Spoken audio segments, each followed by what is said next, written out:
नमस्कार छात्रों, हिंदी लोक भारती 10वीं कक्षा में आप सभी का फिर से एक बार स्वागत है। कल के पाठ में हमने देखा था खुला आकाश, जो कि कुंवर नारायण जी की रचना है।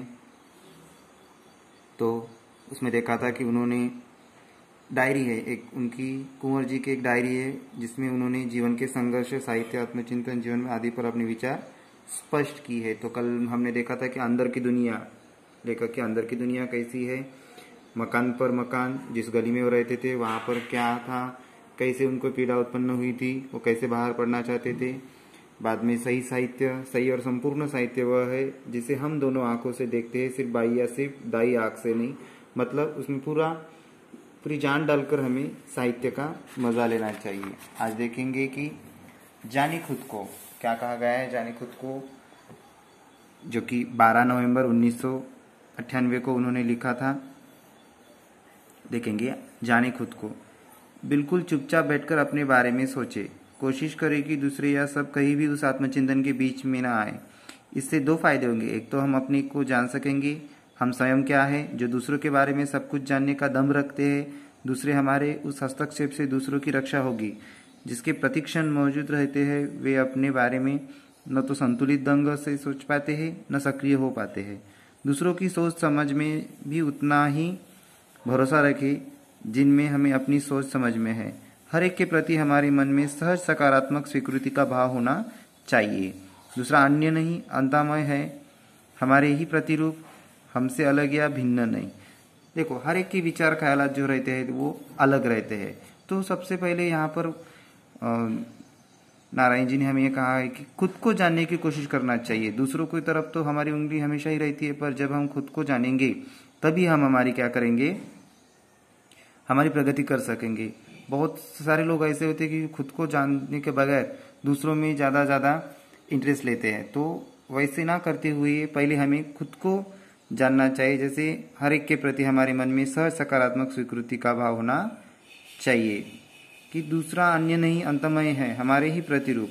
हम अब सभी की रचना तो सेम नहीं है, सभी को अलग अलग ढंग से बनाया, सभी के ख्यालात अलग है, सभी के विचार अलग है। तो लेखक क्या कहेगी, खुद को पहले जाने और बाद में फिर दूसरों को अपना ज्ञान दे दे।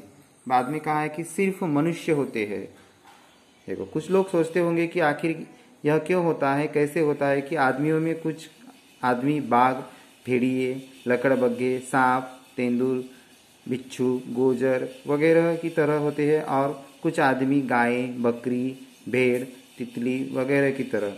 ऐसा क्यों नहीं होता कि जिस तरह सारे बाघ केवल बाघ होते हैं और कुछ नहीं, या जैसी सारी गायें केवल गायें होती है और कुछ नहीं, उसी तरह सारे मनुष्य केवल मनुष्य होते हैं और कुछ नहीं। देखो, एक अगर आदमी बहुत ही शांत है तो हम उसके उपमा देते हैं कि बहुत गाय सरीखा है, और कोई अगर एकदम आक्रामक है तो क्या कहते हैं उसे, सांप, भेड़िया, लकड़बग्घे। तो वैसा नहीं होता कि सारे बाघ केवल बाघ ही और कुछ नहीं, जैसे सारी गाय केवल गाय होती है और कुछ नहीं। मनुष्य से अगर मनुष्य होता है, उसमें सिर्फ उसके अनुभव के अनुसार वो अपना वर्तन करता है। ये जो डायरी थी ये 7 अगस्त 1999 को लेखक ने लिखी थी। कुछ चुनिंदा ही हमें यहाँ पर पढ़ाई के लिए दी है, डेली की उन्होंने नहीं दी है। बाद में लुका छिपा कर जीना, मतलब छप कर जीना। देखो क्या है, मुझे जीवन को सहज और खुले ढंग से जीना पसंद है। देखो, लेकर कह रहे कि मुझे फ्री होकर खुले ढंग से जीना पसंद है। चीज़ों को लुका छुपा कर, बातों और व्यवहार को रचा बसाकर जीना सख्त नापसंद है। वही चारित्रिक बेईमानी है जिसे हम व्यवहार कुशलता का नाम देते हैं। इसके पीछे आत्मविश्वास की कमी झलकती है कि कई लोग हमारी असलियत को न जान जाए। आखिर वह असलियत इतनी गंदी और धूर्त क्यों हो कि उसे छिपाना जरूरी लगे। देखो, लेखक का स्वभाव एकदम ही स्वतंत्र है। तो वो क्या करते हैं कि क्या कहते हैं कि लुका छिपा कर जीना हमें पसंद नहीं है। हमें खुले आसमान में पूरी सादगी के साथ जीना चाहिए। आखिर असलियत इतनी गंदी और धूत होती है कुछ लोगों की कि उसे छिपाना जरूरी लगे। बहुत सारे लोग करते एक है, बोलते एक है और दिखाते एक है। तो लुका छिपा कर जीना यहाँ पर पसंद नहीं करते।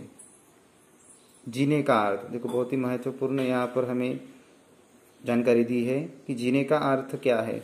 बुढ़ापे का केवल यह अर्थ नहीं है कि जीवन में कुछ कम वर्ष बचे हैं। यह तथ्य तो जीवन के किसी खंड पर भी लागू हो सकता है। बचपन, यौवन, बुढ़ापा खास बात है। जो वर्ष बचे हैं, जब तक जीवित है और चैतन्य हूँ, जिंदगी को क्या अर्थ दे पाता हूँ या अपने लिए उससे क्या पाता हूँ, ऐसा कुछ जिसका सबके लिए कोई महत्व न है।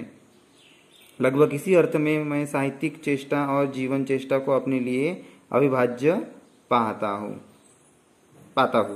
तो बुढ़ापे का केवल अर्थ नहीं कि कुछ कम वर्ष बचे तो चलो जीने का है क्या जीना, ऐसा नहीं है। बचपन, यौवन, बुढ़ापा सभी उम्र में क्या होनी चाहिए, हमारी खास बात होनी चाहिए और जिससे हमारी जिंदगी को अर्थ मिलता हो। आगे इसका थोड़ा सा पाठ बचा है कि 75 का हो रहा हूँ, यानी जीने के लिए अब कुछ ही वर्ष बचे हैं, लेकिन जीना बंद नहीं हो गया है।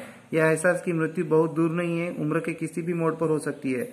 ऐसा हुआ भी मेरे साथ, तब हो या अब, यह सवाल अपनी जगह बना रहता है कि जीवन को किस तरह जिया जाए, सार्थकता के लिए या दूसरों के लिए।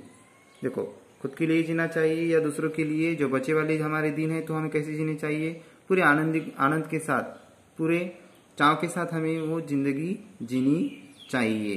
तो जीने को हमारी कुछ तो भी अर्थ उत्पन्न होना चाहिए। जी तो सभी लेते हैं, मगर कुछ कुछ जीकर भी दूसरों के लिए अपनी जिंदगी पूरी उनके काम लाते हैं। तो ये 23 जनवरी 2002 को लिखा था। आज के लेसन में हमने जाने खुद को, सिर्फ मनुष्य होते हैं, लुका छिपा कर जीना, जीने का अर्थ, इस बारे में जानकारी देखी। रहे वाला पार्ट हम दूसरे यानी कि तीसरे पार्ट में देखेंगे। ये हमारा दूसरा पार्ट था। धन्यवाद।